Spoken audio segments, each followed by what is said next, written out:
Hi homies, Manny here from the School of Homeopathy. Hope you're doing good. Eugenie asked me if we had anything we could share with you guys, and so I've supplied a recording for you to enjoy, some teaching from the School of Homeopathy, a gift from us to you. If you're ever interested in studying homeopathy, check out our website. We have courses for beginners, for those that want to become a practitioner, or for homeopaths that would like some continuing professional development or postgraduate training. So get in touch. We'd love to hear from you. But for now, enjoy this teaching and get inspired. Thanks so much. Bye now. Okay, so Mappa Mundi, you will have studied it a little bit already. So essentially, we don't need to go over all the introductory stuff too much, but we'll do it a bit. Has one of you got a good kind of grasp and a good definition of what you think the Mappa Mundi is? It's combining the four elements into the different remedies in some way. Mm-hmm. Remedies and patients as well. Yeah. Okay, good. That's definitely true.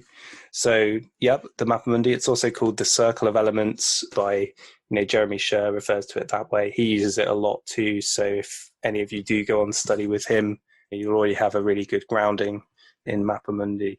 So it's kind of designed to bring a focus to the inherent forces in nature and how they are expressed through humans, especially in states of sickness. So it really ties in with the concepts of homeostasis.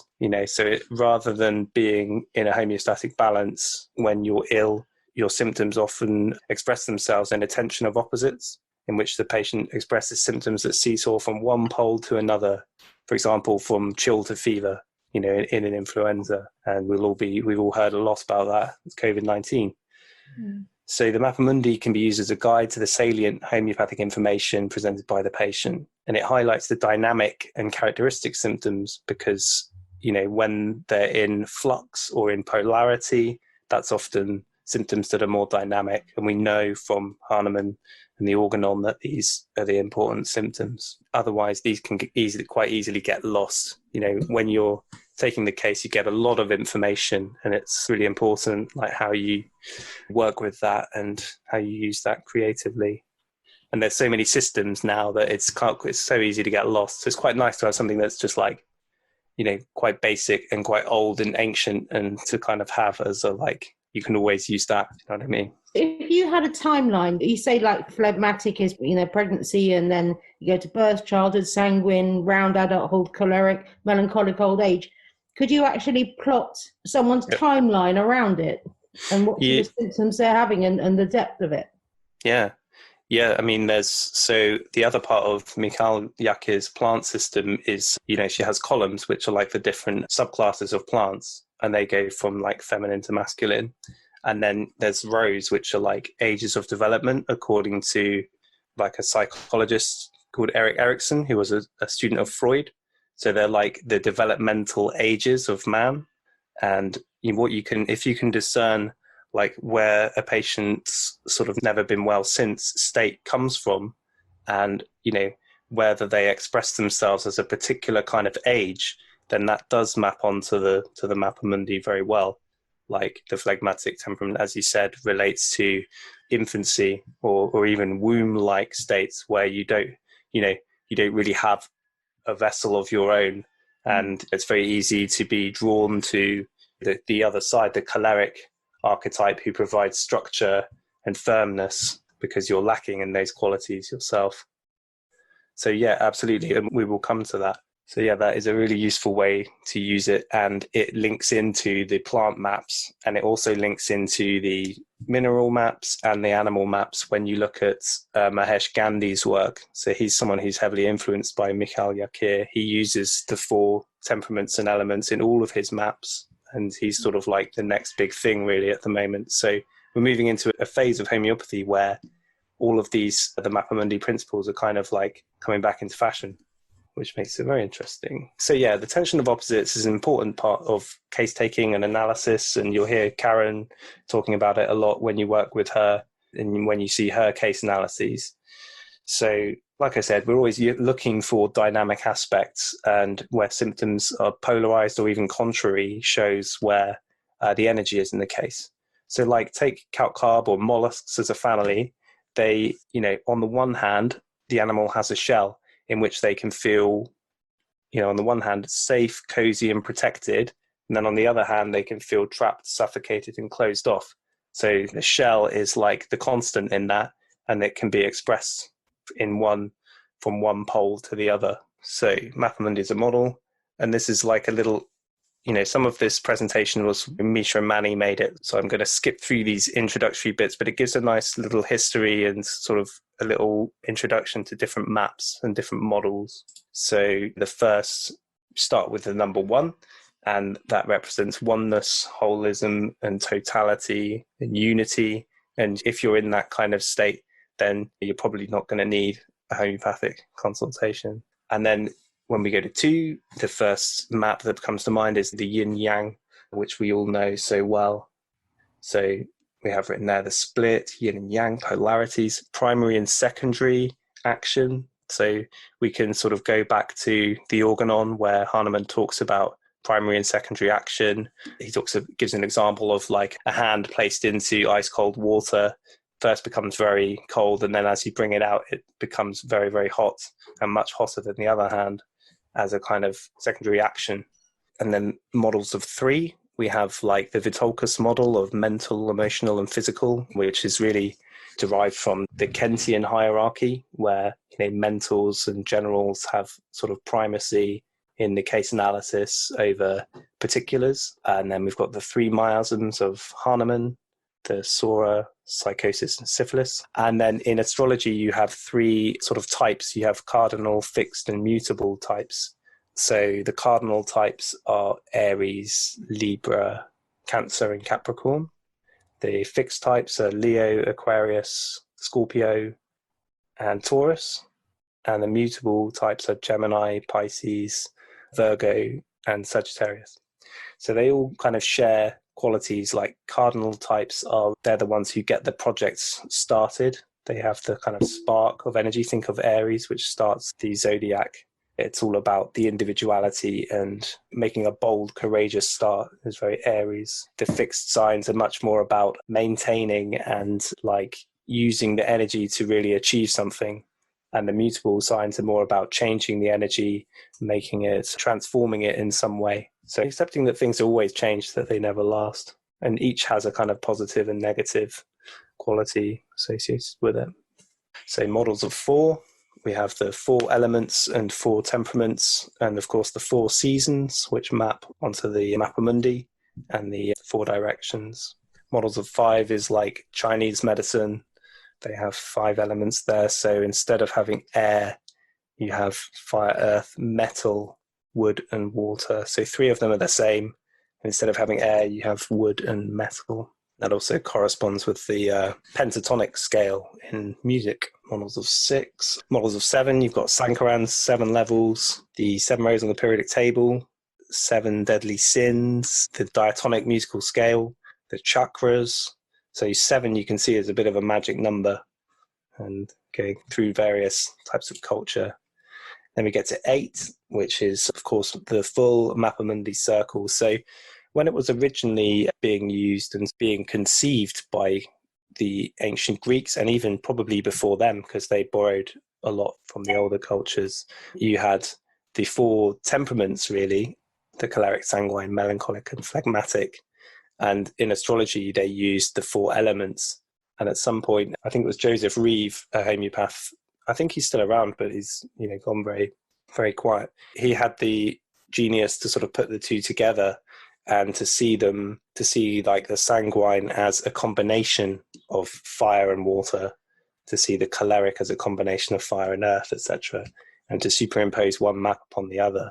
And he was the person who taught Misha, John de Monte, was a follower of Joseph Reeve. So he sort of brought it back to homeopathy. And this is the, I've forgotten what this map's called now. Do any of you know the name of it? Is it the Enneagram? Yeah, perfect. There was a talk about the Enneagram recently in the Society online conference. Brilliant. Yeah, another interesting one, and it's what David Lilly's really into. Yeah, shame we didn't get to hear from him recently. But yeah, there's 9 planets as well in astrology. And then 10, that would be the chakras, right? The tree of life. That's the tree of life. Nice. And the 10 commandments, 10 Is that miasms. the Cabala thing? Yeah. Oh, the Cabala. Nice. Good. I'm learning off you, which I like. So one of the things about Mappa Mundi is that, and homeopathy in general is, especially from Hahnemann, is that he observes nature. You observe nature and the way it behaves, and you understand that man is a part of nature, and we cannot actually really behave in ways that contravene natural laws. So for every action, there's an equal and opposite reaction. And that's what these like polarities in the Mappa Mundi are telling us.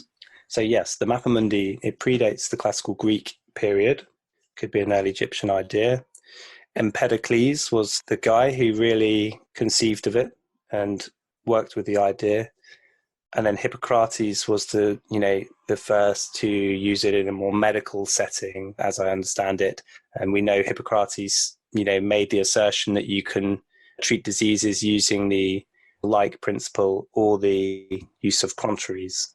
So even though the Hippocratic Oath is, a well-known part of the allopathic model, they don't talk about the fact that Hippocrates also states the principle of homeopathy that Hahnemann developed. And the system was actually used and underpinned medical diagnosis until the 1900s. And then in the Age of Enlightenment, all the sort of the word now, it's empiricism. Empiricism and vitalism were the things that Hahnemann really stood for. And, empiricism is just like testing things. You don't need a theory. It's just testing and observing what happens, exactly like you do in homeopathic provings. It's more dealing more with the subjective. So you can get a body of empirical data and research, and that's not really considered scientific anymore because it's not, placebo-controlled, double-blind, etc. But it's, I would say it's still a scientific, it's still a form of science. So the Mappa Mundi provides us with a map with which to navigate, understand, and make use of polarity. It organizes the 4 elements and temperaments onto a circle, plotting pertinent homeopathic information alongside each aspect, so that we can perceive where our patient's disturbance and its opposite compensation are. It can be of practical use in case analysis, allowing you to see which polarity is highlighted by, for example, the food cravings, the modalities, the organ affinities, and the psychological characteristics. So you can use it in a vast number of cases. Some people only give you symptoms and they don't go into their inner state, whereas other people don't give you any physical symptoms, and it's all about their mental emotional state and their response to the world, and it's all about the words and the language that they use. So it's got quite an overarching application. It can also help to differentiate remedies that all seem to cover the case symptomatically. When you repertorize and you put in 6 rubrics that really cover the core themes of the case, and you get 10 remedies to differentiate, you can use the Mappa Mundi then to, as long as have a sense of the dynamics of each remedy, you can go through and say, okay, well, Natrium Mur certainly has an earth-water dynamic. The grief and the emotions and the kidney and bladder affinity go with water, and then the earth, the dryness that they can get. And it's also kind of comes down into the melancholic realm with the emaciation that you might get from it. And then, the opposite is really the sanguine, and they don't really express that side very much. They're more rooted in the melancholic side, and whether they go more watery or more earthy probably depends on where they are in the cycle of their Natrium Mur state. Okay, so there's different ways into the Mappa Mundi. One way is to think about what it would feel like to be in that sort of natural environment and to kind of get a kind of feel for the energy there. And the other way is for me anyway, is to use astrology and the themes that you get from astrology, which I'll go into a lot more. So we've got lava, molten metal, the choleric types. What kind of remedies do you think of when you think of a choleric type? Next one, Nux vomica. Nux vomica. What about in the periodic table? What would you think? Mercurius. Mercurius has a choleric side for sure. Phosphorus. Cuprum, nice. What was the other one? Phosphorus. Yeah, I'd say phosphorus is much more of a sanguine type, actually. So they do have some similarities, like they both have an affinity to the blood. And I suppose with they both have a hot component. And so you can think of them, things are quite interchangeable in the Mappa Mundi. But I would say the metals in general are quite choleric because they're a lot about commitment and work and industriousness and achievement. Those are all quite choleric qualities. And, they're like the lawmakers and they want to do well. They're ambitious. They want to strive towards achievements. So those are all quite stage 8, column 8 characteristics in the periodic table, like ferrum metallicum. Think of ferrum, hemoglobin, blood, forcefulness of the metal. And then what state do we see our ferrum patients in? What would they come with to the clinic? Depleted, anemia. Anemia, exactly. So they've gone to the phlegmatic state through overdoing it. Because when you're anemic, you've got no energy, right? Yeah. And phlegmatic state is all about, lying down and not being able to do anything to a certain extent. Somebody says, let's say a healthy Nux Vom. Yeah. You'd still want to see them in the choleric quarter, but you'd want to see them near the middle. Yeah. I don't get how everyone's sort of on the outside and you bounce between one pole and another. Surely most people drift around somewhere in the middle, don't they? Yeah. Getting more extreme or less extreme and more centered and balanced. Yeah, when, let's say, right, you're a Nux Vomica and you have a particular sensitivity. They're very sensitive people, actually. And, you have a week of work that's really full on. And then you go out and you go for a rich meal and you drink a lot. And then the next day, you're screwed. You've got the worst hangover, the worst headache. You can't get up, you can't move because everything's spinning around. Because you've pushed yourself and you've pushed your sensitivities, you've gone into a locked polarity, a locked kind of state. So actually they've done too much and then they've kind of locked down into a state which is probably more phlegmatic because they've overdone the choleric side. But if your Nux Vomica has Nux Vomica and is let's say that's all that's wrong with them, that is some nice and easy case, they have that and then they're better. Yeah. They will still be sort of a Nux Vomica, but much more near the middle. So they're sort of, is that right? Or Yes, they'll be in balance. In balance. So, which is, you can perceive that as being in the middle for sure. They've got everyone has, and there's a nice thing about using a birth chart. You can see that most people have a balance of the different elements in their chart. Whereas some people will have a real skewing towards one element, and that might mean that they are in sort of less balance potentially, and they're more likely to go into imbalanced states then. So if somebody's got like majority fire and then water and they have no earth. Yeah, that would mean that it could mean quite simply that they, have quite a sanguine disposition because it's a combination of fire and water. Not having earth? Not having earth is like a lack of grounding, a lack of routine, a lack of support potentially, less structure. And things remain in the more, the fire realm is more to do with the imagination and, the inspiration, and the water realm is much more to do with the intuition and feelings. So those two, you think of fire heating water, that's a real boiling kind of, they're on the boil all the time and they can't bring that down. They can't sort of necessarily turn that into something with structure or something that's solid. That's what earth is about. It's like making something practical. So they would struggle with that potentially. Yeah. Like Kurt Cobain had like no earth in his chart. He was all water pretty much. And you can, he was a real like vessel for, a whole generation, and water like can channel things and is intuitive about things. Mm. But without the earth, like there was nothing rooting him. Floating. Yeah. So you can think, with choleric, you can quite simply think of cuprum, the general, ferrum, the officer, armies, institutions, hierarchies, that kind of thing. Phlegmatic, it's a combination of air and water, so it's a bit like mist or vapor. There's no boundaries as such. It's moist, and to use like rubrics, it would be like flabby feeling, quite calc-carb, cold perspiration. They tend to lack firm opinions and they're not so good at standing up for themselves. They can be people pleasers. They can be a doormat for other people, essentially. But then on the other side, they're very laid back people, and they'll do things for people and help support others. And so, there's always the different sides to them. And in the sanguine temperament, which we've been talking about, Misha talks about a spouting geyser or a tropical rainforest as being, nice images to use. The personality types are youthfulness, mirth. If you think of rubrics, it's like mirth, hilarity, vivacity, playfulness, naivety, youthful quality. It's got an adolescent quality. And the melancholic temperament is much more like old age, restraint, wisdom, reason. And also, like digestion plays a big part there because it's about consolidating. So when the food gets to the intestines, it's all about recycling and using up. The sanguine temperament is all about spending resources.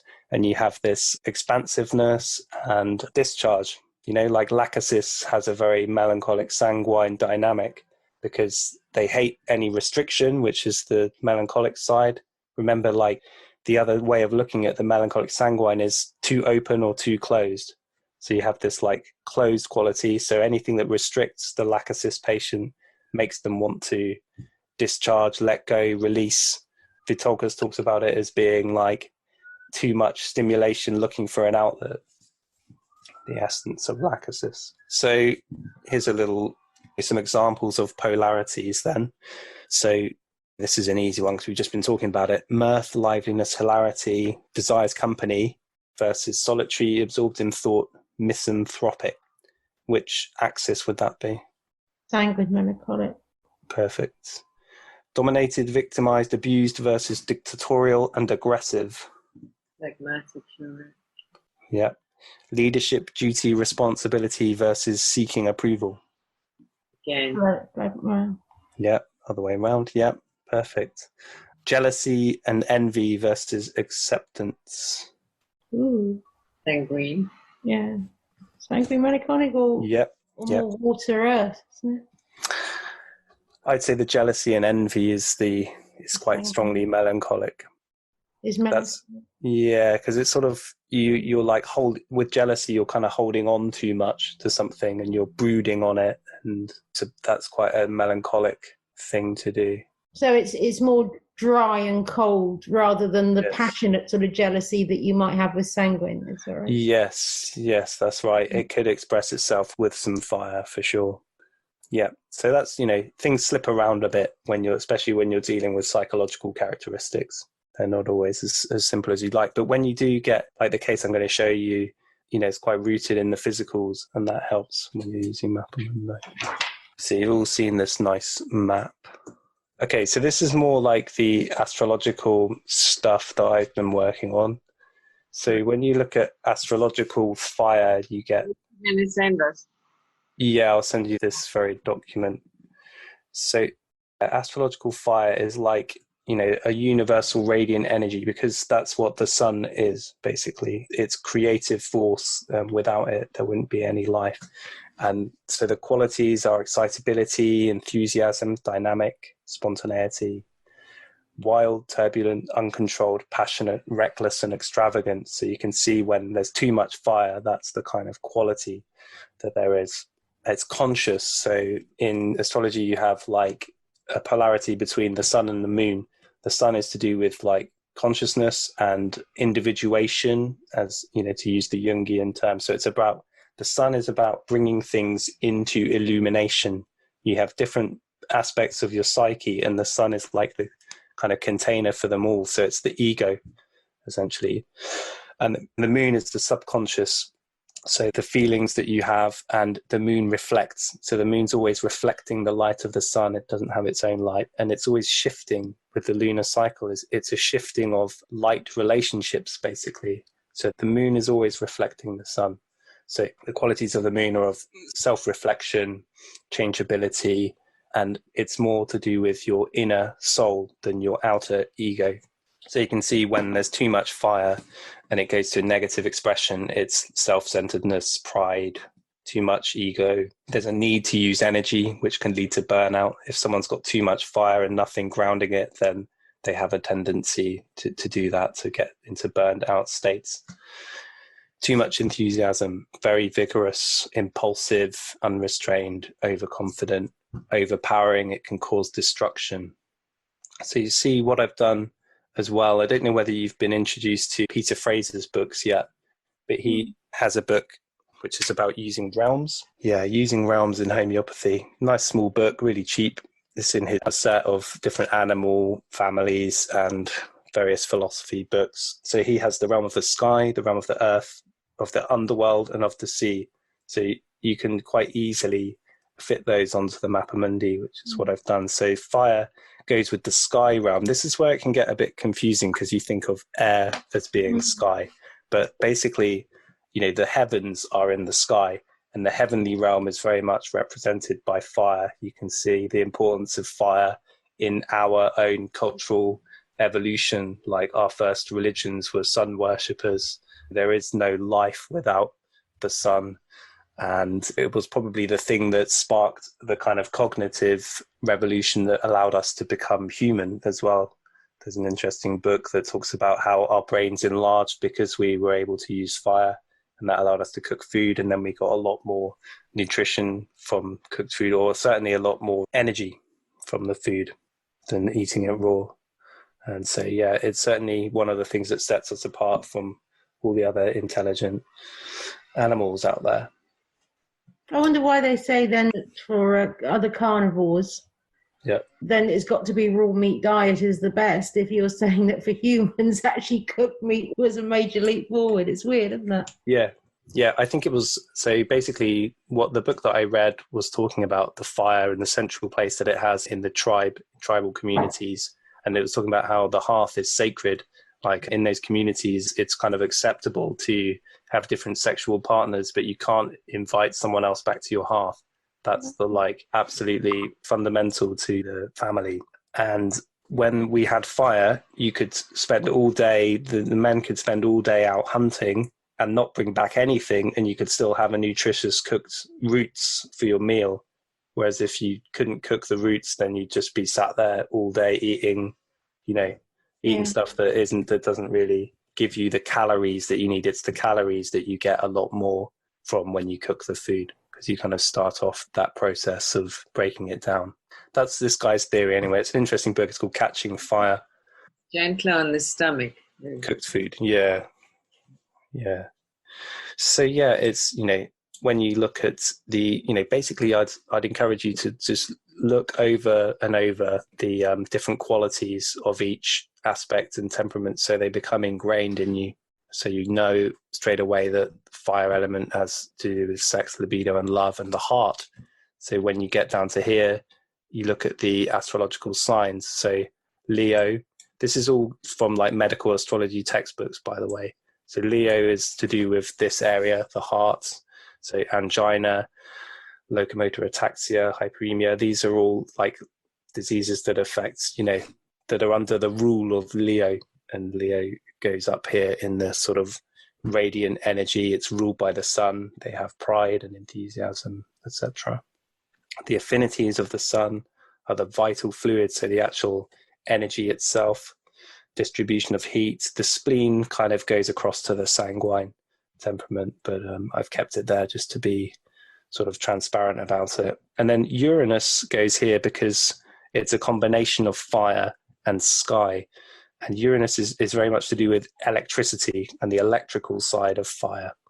So it's spasmodic, electric, explosive.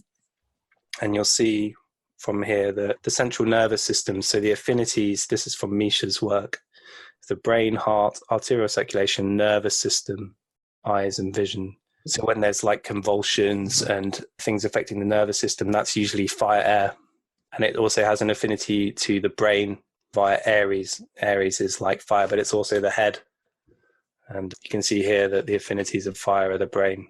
So you can think of meningitis. It's like inflammation of the meninges. That's very much in the fire realm.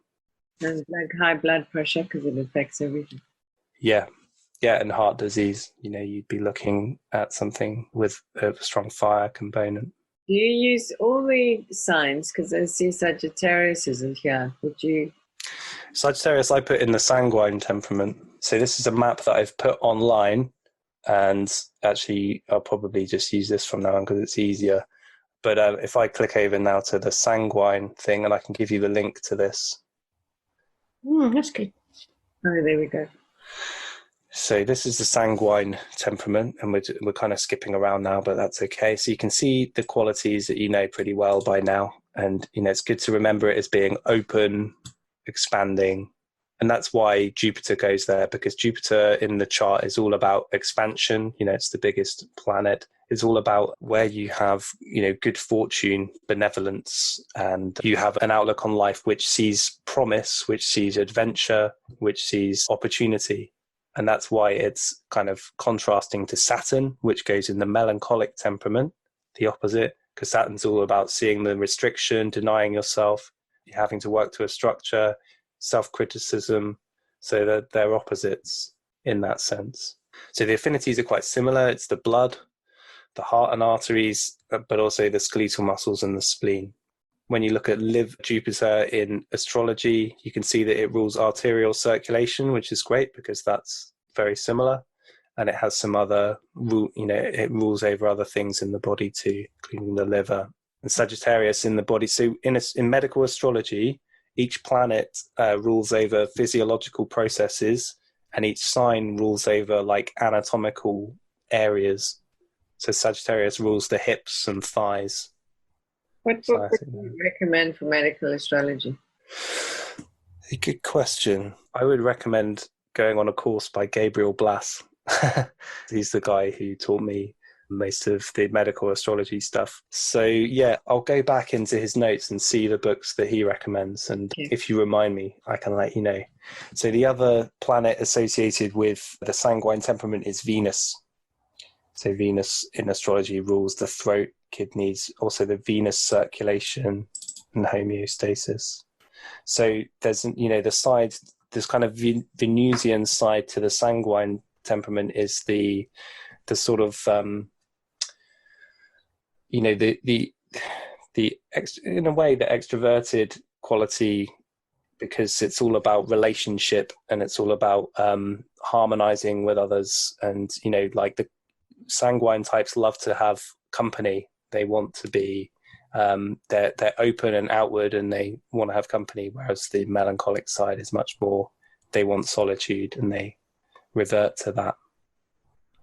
So Venus is about cooperation, compromise, giving, beauty, love, comparison, how we make ourselves and others happy. It's about pleasure, sharing, socializing, expressing affection, seduction, attraction, balance, harmony. If you think of Aphrodite, it's sexual lust, flirtatiousness, whereas Jupiter is more the kind of expansiveness, the optimism, the freedom, that side of the Sanguine temperament. And if I scroll down a bit, you'll see in this document I've assigned the different temperaments and elements to rubrics in the repertory too. So that's also another good way to learn, and eventually there'll be hopefully an update to synthesis that includes these additions. So when you repertorize, you'll be able to see the different elements or temperaments coming through. So you can see there's mirth, naivety, optimism, openness, vivacity, euphoria, extravagance. So all of these are rubrics that, define the temperament quite well. Adventurous, affectionate, amorous. And we have the physical rubrics, the time. Remember, it's the hemorrhagic type. So if you've got people where there's hemorrhage, so like phosphorus, another reason why it's sanguine is because there's a lot of hemorrhage in the remedy. Is that the archetypal sanguine remedy then for phosphorus, really? Yeah, good way to remember it. Yeah, definitely. They open and extroverted. They want to make lots of friends, and they're too diffuse. And when they're kind of burnt out, they want to go to the desert island and be on their own. So they go to the melancholic side eventually. Hyacinthus is also has a sanguine side to it, with the kind of overt sexuality. That side, you can kind of see the sexuality as being fire or sanguine, I think. Okay, and then you can use the back key to go back to the main map. Hopefully that works. Yep. Okay, so we're kind of dealing with the upper hemisphere here of the hot remedies. So you can think of them as like all three being hot and these three being chilly. You can see these as being like more conscious at the top and these as being more subconscious. If I click in the middle, it'll take you to my maps, and probably should have started with this one when we were talking about astrology. So you can see all the placements that I've made of the different planets. So Mars, obviously, you can see the association of Mars with the choleric temperament, given that what we talked about with iron in the blood and the hemoglobin and the soldier and the military side. All of that is there, and achievement. So you can see Jupiter is the main planet with Sanguine because it's all openness and expanding. Venus is also there, but Venus comes down into the water element too, because Venus and Libra rule the female sexual organs and the kidneys, and they're very much to do with water. And Venus is quite interesting and in the body because it's a lot to do with balance, which means homeostasis.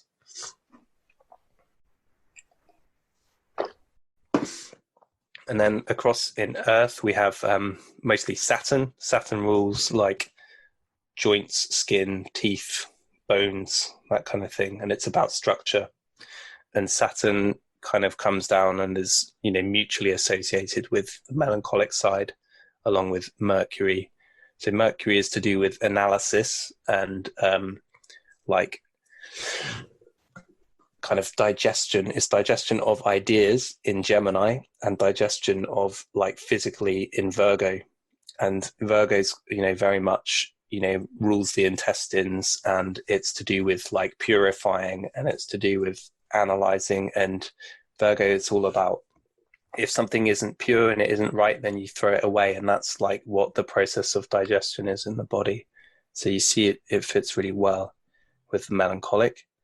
Then Mercury comes down into the air realm through Gemini, where it's much more about communication, dispersal of ideas. And also Geminis, they have, they're sort of known as the twins. And so there's the shadow side to Gemini as well. So you have on the one side, the chatty, communicative Gemini, but they're known to have this shadow side as well, which fits well with the air element. And I like to put air/underworld because all of the nasty, bad shit happens in the air realm in Mappa Mundi. So I like to call that the underworld. And that's Pluto's influence. So Pluto is the Lord, the Lord of Hades, the underworld. And it's all to do with unconscious power and intensity. And, to a certain extent, there's conspiracy or scheming there, especially if it's an unconscious Pluto energy. And Neptune is assigned to the phlegmatic temperament because it's a lot about lacking boundaries. And on the one hand, there's a kind of idealism to Neptune. They would go out of their way to help others, and that can lead to just being sort of taken for granted. And then, of course, the moon is mostly associated with water. The lunar phases have a direct bearing on the ocean and the menstrual cycle.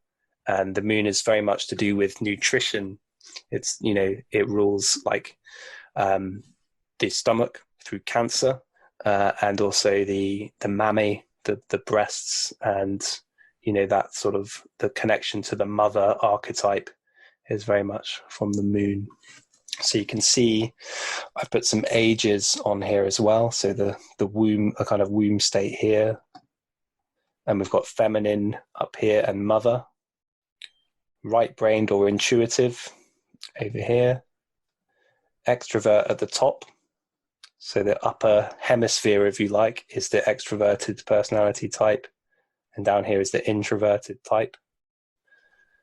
And so the air underworld is the unconscious or shadow side. It's where you're most uncompensated. You see all the fears through. So a lot of the Solanaceae remedies have a really strong air underworld component to them, like stramonium especially is one of the biggest. And over here is more left-brained, logical, scientific, like structure, like achievement and ambition. You've got the masculine side, and the father here, it's more about the wisdom and restraint as opposed to the sort of intuitive and artistic and sociable. Yeah. All making sense? Yeah. Any questions? All good? Cool. This is another map where I just sort of wanted to simplify things and show that, like basically in astrology, you don't only have oppositions. And the way we've been taught Mappa Mundi so far, it's always like a polarity between choleric and phlegmatic or fire and air. But I think there can also be like right-angled relationships. Like ask that about 6,000 squared, but I think yeah, so I think so. Basically, I think in the chart, where you get the most energy or tension is in the squares and the oppositions. Sextiles and trines are quite sort of smooth, and they're often to do with compatible elements, whereas squares are like incompatible elements. There's a 90-degree angle. That's the 90-degree angle. So, and that's that. So they basically, I mentioned cardinal, fixed, mutable. Squares happen within each one of those. So you can have a cardinal square, a fixed square, or a mutable square. So squares in the Mappa Mundi are between melancholic and phlegmatic, or phlegmatic and sanguine. So personally, the way that I work with it is not to always think of them as in opposition, but sometimes to think, okay, this person is basically melancholic and phlegmatic, and that's where they are, and they're sort of, hovering around between those two. I didn't know anything about astrology really, but are you saying that the birth chart shows you not just their characteristics, temperament, etc.? Is that where they are in life and they've got to make the most of it, or is that their starting point and they should be moving and transforming and moving elsewhere? Mm-hmm. I think of it as like a blueprint. It's like a snapshot of how things were when you were born. And so it's a little bit like your DNA. And then you've got epigenetics, which is how you express your DNA. And that's obviously changes according to your journey. And absolutely it changes because the planet's always moving. So you can look at the transits that are happening. So that's how the sky now relates to how it was when you were born. And that can show that different parts of your psyche are being activated, or sort of like activated is the right word, and that will bring up different things for you at different times. It's very complicated, isn't it? Yeah. Yeah, it's a massive system for sure, but like I think the Mappa Mundi kind of allows you to synthesize it and simplify it, and it allows you to use it homeopathically for sure. But you can't just use someone's basic birth sign, or Sagittarius or Pisces. It's not a lot of use for this. No. That's just the sun sign. So that's like the sun sign is your outward character, and it's like the role that you play in society. It's not your inner nature, and it's not like a synthesis of all the different aspects. So every planet rules a different sort of psychological aspect, and also a physiological side too. Okay. So yeah, you need to look at how they relate, what elements are involved. Mostly, but how the planets relate to each other is really key, and that's where you get oppositions or squares. Okay. So don't worry too much about that. You don't need to use a birth chart to use the Mappa Mundi, not at all. So this is, I'll give you this website and you can just use it whenever you want, have it open when you're doing cases. You can look up these words, if there's particular words a person's using or themes coming out in their case, you can map them onto this. I'm planning to build search engine in Radar Opus that allows you to just put in words and it will show you which Mappa Mundi element or temperament or group come through with that, based on these words and all the physicals and everything. Are you going to release this as a little app in its own right? Well, this is already released on just via a URL, but yeah, it'll be accessible in Radar Opus too. Yeah, but yeah, no, this is all open for anyone to use, just like this. So this is just an idea. You were talking about how do other kingdoms and other models fit with Mappa Mundi. So this is my idea. It's kind of like, I can't really go into the whys and wherefores too much, but it goes beyond the scope of today a little bit. But maybe in another lesson we can talk about it. I've actually got a book on animal families that's going to be published, which is exciting. So yeah, maybe in a year it will come out, and yeah, it'll explain it a lot more. Yeah, so why don't we probably need to start thinking about going into a case, don't we? Yeah. Yeah. How long have I got left? Half an hour. Yeah. So use this website. What should I put the URL in the chat now, and you can all copy it? Is that a good idea? Let me go back to Zoom. Do I open the notes? Oh, that's someone's chart. Yeah. Wow. Did you do that, App-it? Right. That's the software that does that. That's a different application that I use for that. Sharon, I'll send you a astrology site where you can put your birth data in and have a look at your chart. Yeah, I'd love to do that. Trouble is, I don't know my time of birth at all, so I'm a bit lost. And it will still, you can still see what the angles are. Yeah. And Yeah. There is a page online called Cafe Astrology, Sharon. I've done my chart there. I might have a look, frighten myself. 30 pages long. Yeah, you'll be missing some information, mainly about where the moon is and where your ascendant would be, but you can still tell quite a lot. Still meaningful. Yeah. Is it? Yeah. Okay, let's look at a case then, and I'll show you kind of how I use it. Let's just do that for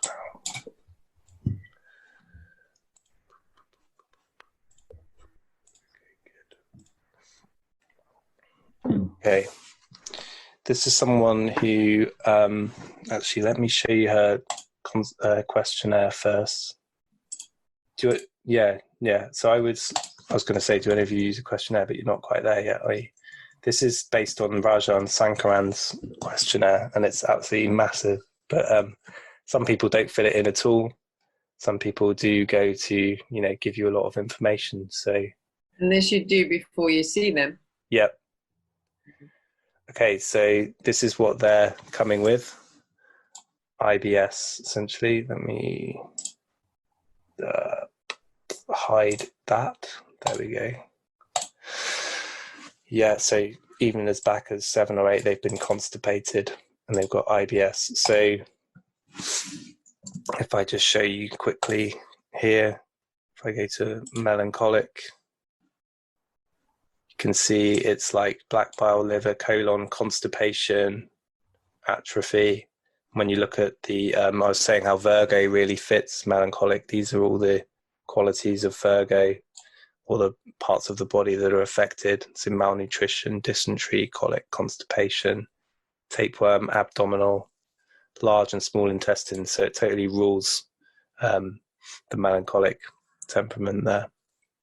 So we already know that based on the chief complaint that she's had since 7 or 8, that there's probably going to be a melancholic aspect to this. There's colitis. There's also Crohn's, which is an autoimmune disease, and colitis. And so it's all in the digestive area that's being affected. Shyness, which we know is mostly belongs to which temperament?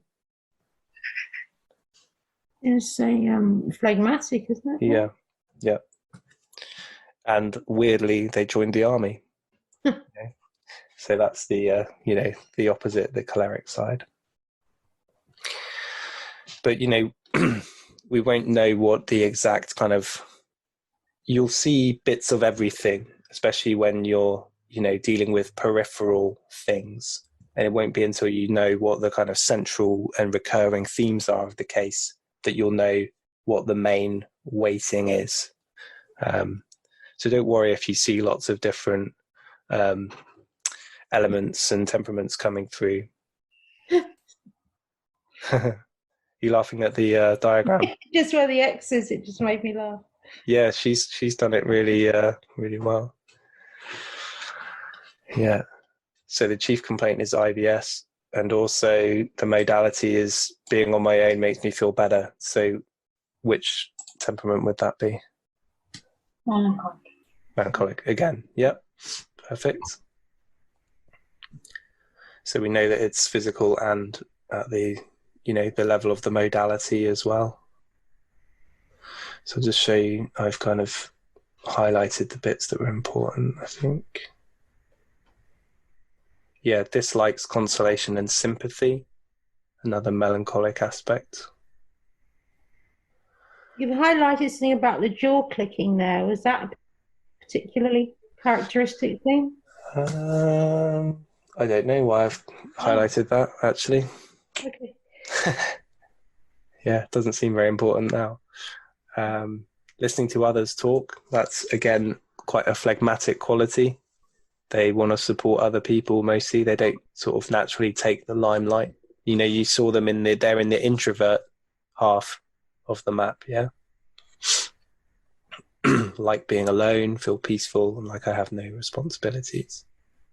So no responsibilities is quite interesting, because what kind of age would you say no responsibilities is? Older. Oh, yeah. Or actually, teenager. Yeah, could be teenager or even younger. But it's if someone's got an older, like inner age of development, they're going to like responsibility usually and take it on and be a bit more extroverted.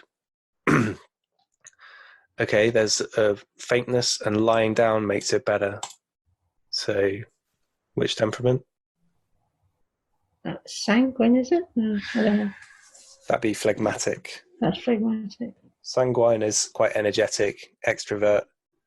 Phlegmatic is like, oh, I've got no energy. I just want to lie down and, relax. Bit like, when Nux Vomica has the delusion that someone's stolen his bed, because the bed is the place where you naturally lie down and get your rest, which is the phlegmatic. Phlegmatics want repose and tranquility rather than action and, all of that industriousness. So there's a bit of the air element here with the acidity and the sourness. The dry sensation. Atrophied tonsils. So what's atrophy come under? Melancholic? Melancholic, yep.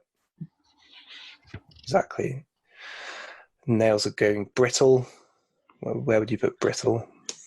Earth, yep. Great, cool. Well, this is a perfectly good way of working, and you're already doing it with Mappa Mundi. So I guess the next, maybe the next thing you're thinking is, how do I, make Earth into something a bit more? Well, if we go to Earth, actually that's the Misha's one. If you go to Earth over here, you get my one, and it's got a bit on the astrology and the rulerships, and it's got repertory stuff, and then it's also got remedies and families there. So like row 4, metals, bryonia. It's a bit, it's a bit of an early stage. It's not complete yet, but it gives some ideas of different families and remedies that fit there. Why is it Earth and not melancholic then? Why aren't you looking at melancholic for remedies for Earth? I was just showing we mentioned brittle, and so I just went through that. Sorry. No, it's much more of a melancholic case. So I don't think I've really got long enough to go through the whole case. But what I'll do is I'll show you how I work with the patient file in Radar Epis. So I type all my notes, and that, especially when you're using Zoom, that works well. And you can see over here, I've this column on the right allows you to add your own tags. So I've added my own Mappa Mundi ones. And when someone says something that I think that's phlegmatic, I can mark it up as phlegmatic. So this is talking about her husband. He poo-pooed what I did. His life more important than mine. So it's a yielding kind of state, allowing someone else, or you don't necessarily say allowing, but the dynamic was the partner was more important. So that's quite phlegmatic. So she was the one at home, and he was the one out there being more extroverted. So what I can do is right click on my patient file, and I can limit to all of the things I've marked as phlegmatic, and then that's all I see. So I like listening to people in my work. As a friend, people, they offload to me. So that's a really phlegmatic quality, to be the person who others offload to. And you sort of get that, they're yielding, they're tranquil, they're laid back, they are introverted, and so for others to tell them what's going on, and see how that works, how that fits. Not very good at saying no to people, so that's the kind of classic doormat sort of phlegmatic side. It's a real simplification, but it's an easy way to remember it, with something like doormat, or So how do you decide which is the dominant pole, or whatever? You kind of just you can see already that there's loads of sentences here where I thought phlegmatic fitted, and so you don't physically map it onto the circle and just see. No.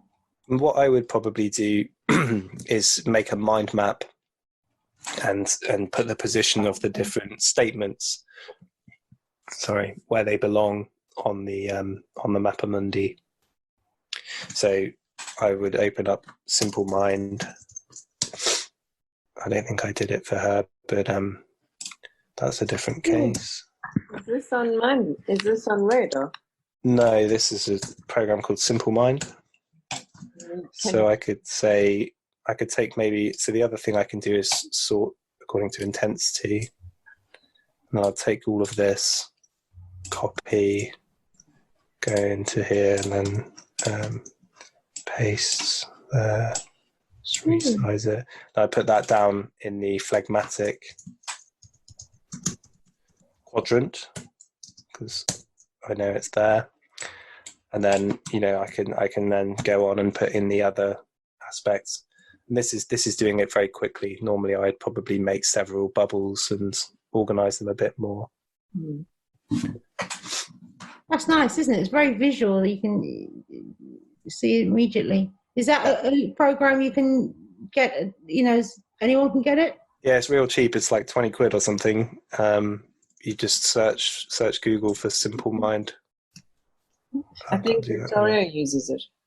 I use MindNode, but it's very similar. Oh, yeah, that's great. Let me hide that again. So Simple Mind should come up first. There it is.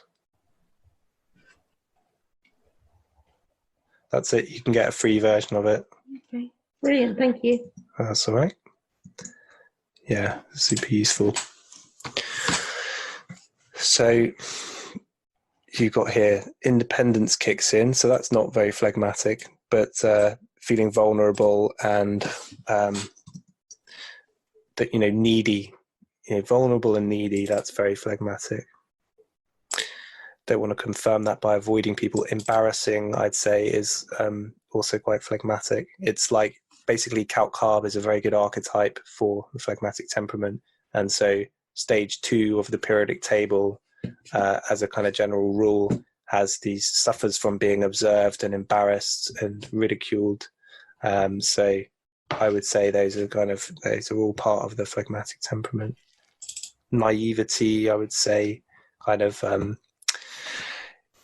sanguine has a sort of naivety to it as well. And you can see that sanguine and phlegmatic both share water, just one is hot and one is cold. So you can always think of it that way. Helplessness is also very phlegmatic. Okay, so we know already that in this case, from the physicals, there's the melancholic side, and from the mentals, there's the phlegmatic side. But let's have a look at the melancholic statements. There's not so many here, but she says, my default is withdrawal, and I don't answer text messages, so solitude, melancholic. Could go into a depression or low mood, feels lonely, like being truly on my own. Yeah, I like to, go off and camp in my Land Rover, get rid of pressure and responsibility. So those, you could put a bit more in the choleric realm, or you could think of them as part of the kingdom themes potentially. So it's about using the Mappa Mundi, in addition to your other systems and just repertorizing, and it's one of the tools in your toolkit. Yeah. So mostly in her case, it's the physicals which really confirm the melancholic temperament. So when I show you one of the maps that I made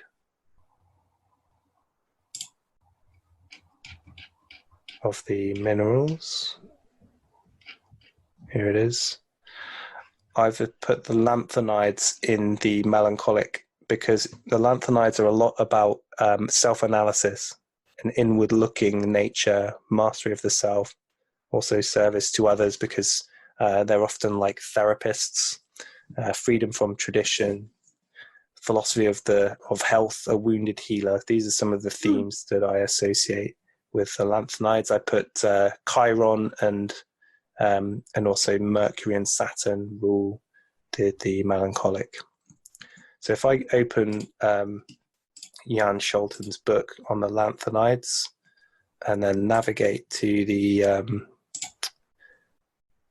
you see here, it's indicated in Crohn's disease and ulcerative colitis and autoimmune diseases. And it's interesting because, I'm sure where he went with this was that lanthanides are about autonomy and about wanting your independence and not wanting to be observed or sort of interrupted. So that's where this kind of theme of autoimmunity comes from. So a lot of the physicals associated with the melancholic temperament fit with the lanthanides, as well as the theme of self-analysis and looking inwardly. Okay, so I sort of thought to myself that there's some qualities of a lanthanide in this person. She's a homeopath as well. She overanalyzes. She spends a lot of time by herself. So this is just giving you a bit of an insight into my thought process. We can also look at things which I thought were quite mineral. So limit to the mineral statements. So when she's at capacity, I slightly ignore things. My world trank, why did I allow that to happen? So she puts it back onto herself. I'll be hard on myself. It must be me. Why not care about me?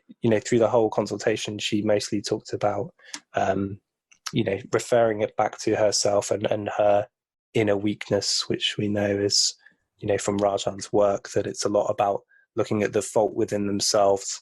Is a very mineral thing. And they want to, they have trouble forming a bond, and without a bond, they don't feel stable. So in this case, the patient is a widow. Husband died 4 years ago, and relationships are not easy at all. Okay, so that all kind of goes towards the mineral, and they're very self-referential in the way they talk about their problems. So if we look to Let me just see. I can show you on here.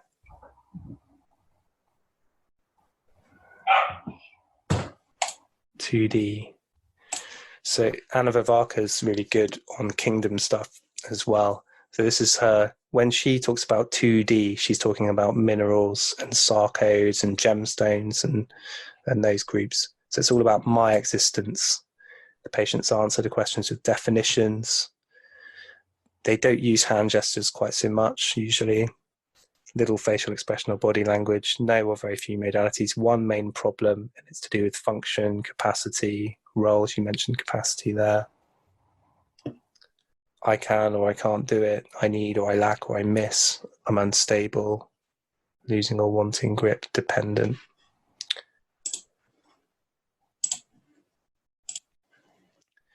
Okay, so we're kind of moving into a kind of understanding here of this patient as being, on the one hand, quite melancholic, which we could associate especially with her pathology, the lanthanides, and also, quite a phlegmatic nature too, which I was saying fits with stage 2 and calc carb and the mollusks.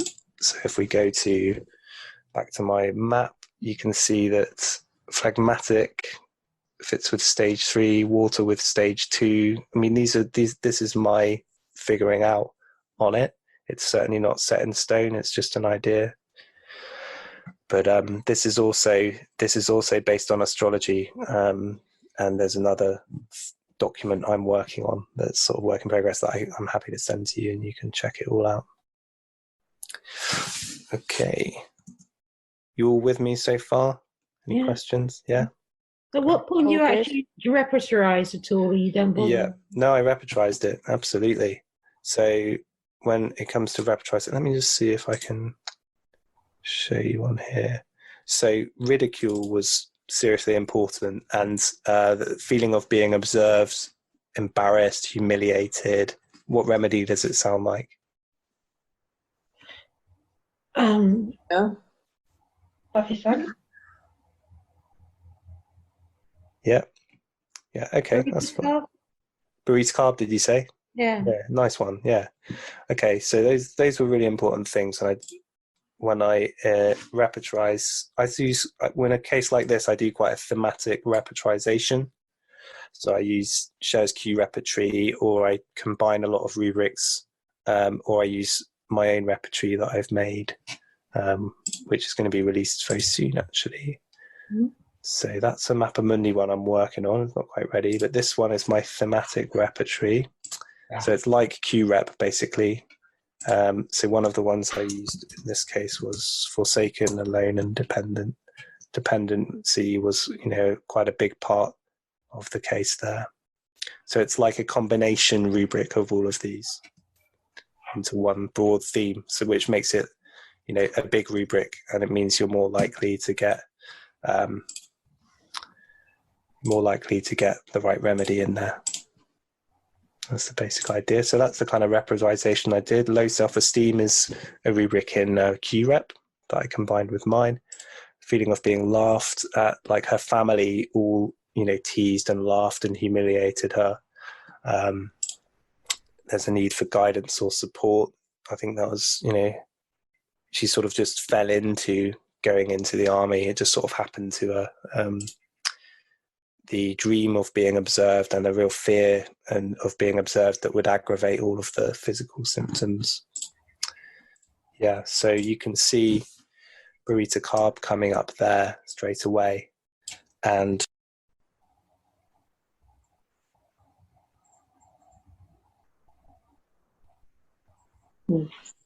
I just muted myself. Can you hear me? Yeah.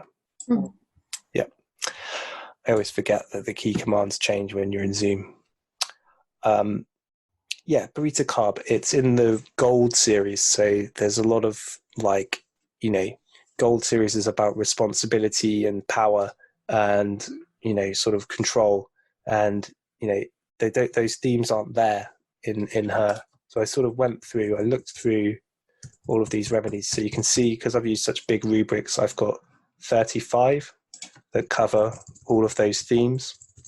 So when you work in this way, it helps if you have quite a lot of knowledge, both of like either of kingdoms or of like the materia medica and the essences. So, and it's about pattern recognition. Yeah. So I've got Baruta Carb, stage 2, Pulsatilla, very phlegmatic, and also earth water. You can go through and do a bit of a, Mappa Mundi analysis. Lycopodium's also quite earth water axis, but it has quite fire and air as well because of the ego, and it's very good like lung and respiratory remedy, so that puts it into the air realm. So you can go through doing that, but quite often I find that the remedies over this side that are less well known are the, often you'll find an interesting one, and Lanthanum metallicum comes through just on that repertorization, which is interesting in itself. So then I go to Jan's book and I'm going to look up Lanthanum. So it's about insecurity, hesitation. It's as if they want to look in all directions at the same moment. They search for possibilities and fear threats. They fear being ridiculed and bullied. Jesting is a big keynote. People tend to tease them automatically. They're ridiculed a great deal. And this was really true for her. A lot about ridicule. Let's just find the exact bit in the text which was about that.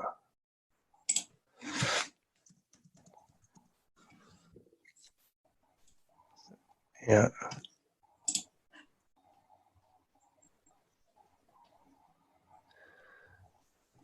So I don't remember my mum ever hugging me. It was Dad who would brush my hair. She would ridicule me over being a daddy's girl. If Mum was about, I wouldn't get a hug. Brother and sister are not affectionate. She's very estranged from her family. So from an early age, I had a brick outhouse. I was so desperate for some space. I just wanted to be on my own. So that's, melancholic, and you can also see lanthanide qualities there for wanting space and autonomy. I was really naive, just went along with things, did a college course, recruitment video. So naivety, you can see here I've put also left side of the periodic table where one looks for support, one is more dependent, one looks for guidance. Yeah. So, all making sense? Happy? Yeah. So the other thing that I found when I was working with this case was that there was quite a strong muriaticum component there. And hopefully I can show you why. So when I showed you the map that I made for the periodic stages, I've put stage 17 and stage 3 as being phlegmatic, because stage 17, the halogens and the muriaticums, it's about selflessness, devotion, and sacrifice, martyring yourself, victim or victimized, lack of boundaries, surrender, rescuing. So those are all strong qualities.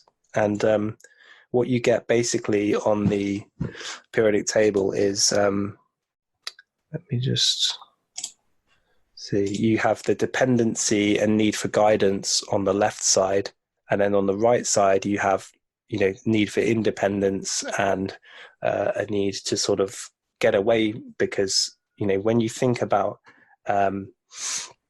a salt between a cation and an anion, so the left side and the right side, the left side's only got like one electron in its outer shell to contribute to the relationship, whereas the halogen's got 7.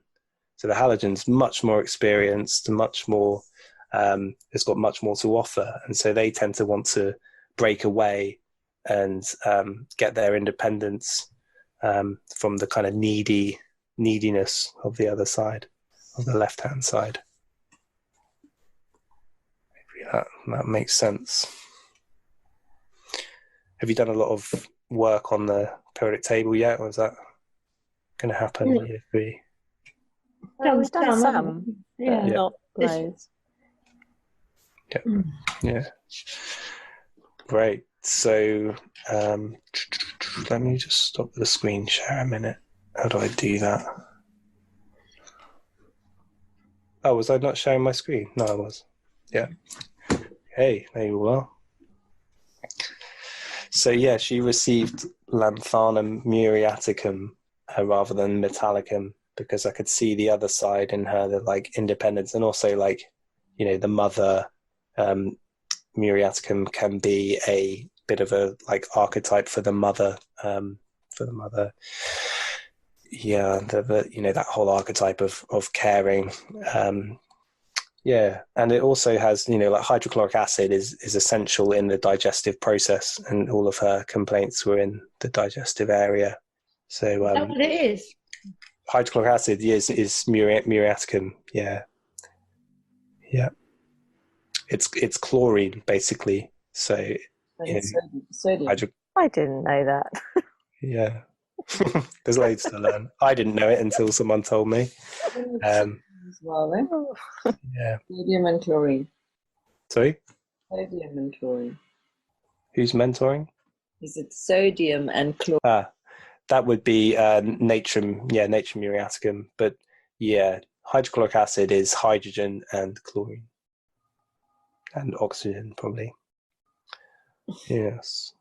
So yeah, she had LM4, which is roughly equivalent to 30C, because it's a chronic condition, autoimmune, Crohn's disease, pretty, you know, tricky to treat basically. So I wanted to, LMs give you longevity. You can take it every day or every other day. And because she's a homeopath, I said, take one dose and I trust you to take it when you need it. Normally I have to guide people more, but she's been taking it mostly every other day. And yeah, sort of, I have one follow-up with her from a month, and you know, the digestive symptoms have changed. They've not gone away, but she goes to the toilet a lot less, sort of going more on the side of constipation, if anything now.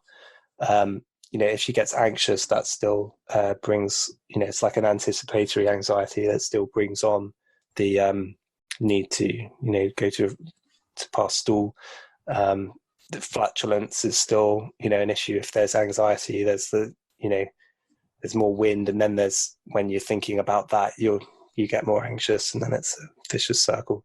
But in terms of her feeling more comfortable in like the new relationship she's exploring, that's been going really well. And let me just see from the follow-up what she said.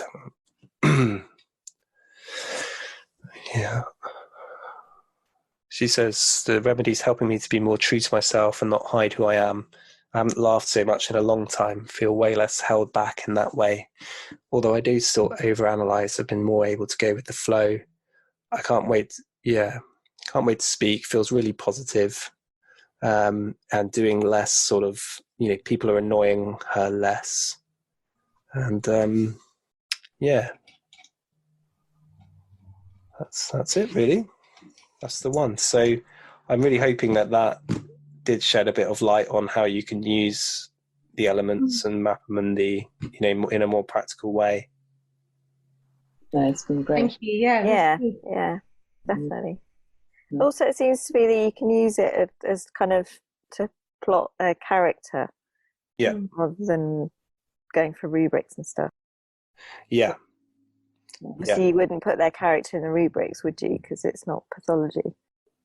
There's different ways. Like I would say you can repertorize according to the person's like disposition, but it's a different type of repertorization, and you put it in a different clipboard, and it's like more of a thematic repertorization.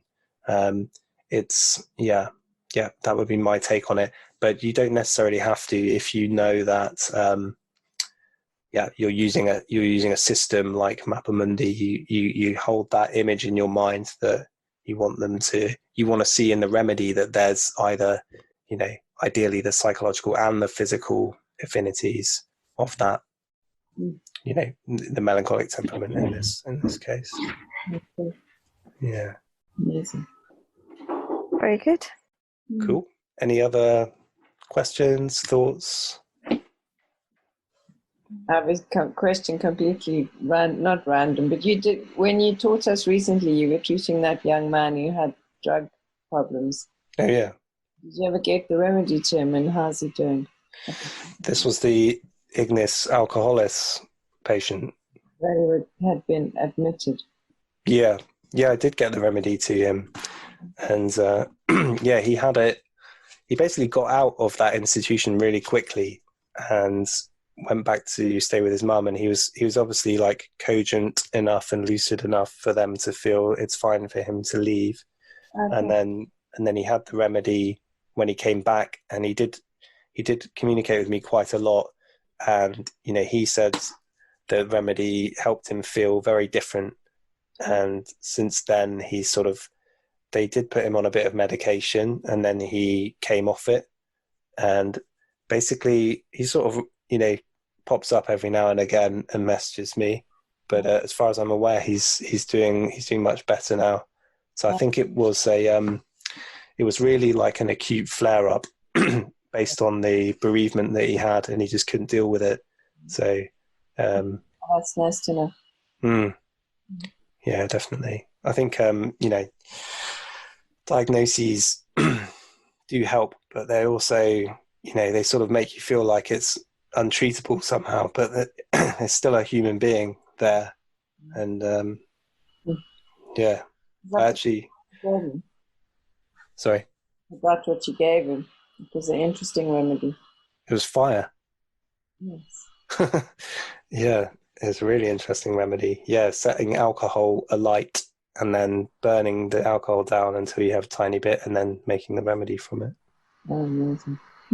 Yeah, really interesting. Fascinating case. Yes. Well, thank you. This has been so interesting. Good. Yeah, really, my pleasure. And feel free to email me directly or Jen, and I'll send you a load of stuff. That'd be great. Brilliant. Cool. For organising the tour. Yeah, my pleasure. Thank you. Cool. Yeah, thanks for organising it, guys. Bye. Thank you. Bye. Bye.